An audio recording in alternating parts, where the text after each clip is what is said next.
kids want to know, can you microwave Uncrustables? So we have the chocolate flavored hazelnut Uncrustable, and on the box it says, plain as day, do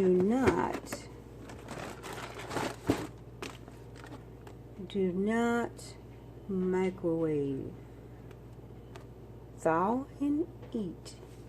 Do not microwave. So they ate one the other day and they said, Mom, why can't we microwave the Uncrustable? So I have let them sit in a plate for about 45 minutes and they are still cold. So I'm going to put them in the microwave to see what it's going to turn out like. So I am going to microwave for 20 seconds. And we will be back.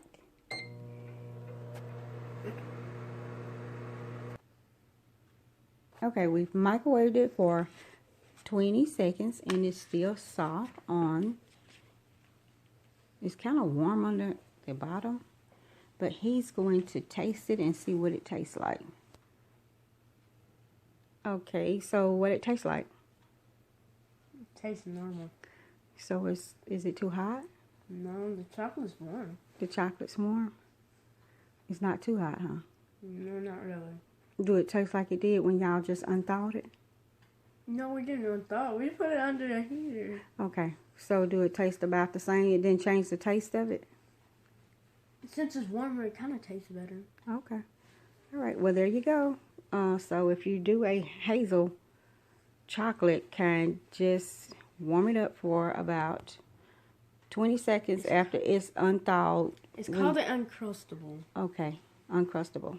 So just warm it up let it unthaw for about 30 minutes to 45 minutes. And then just stick it in there just for a few seconds, like 20 seconds or less. And it will be a little warm, but not too warm. So there you go.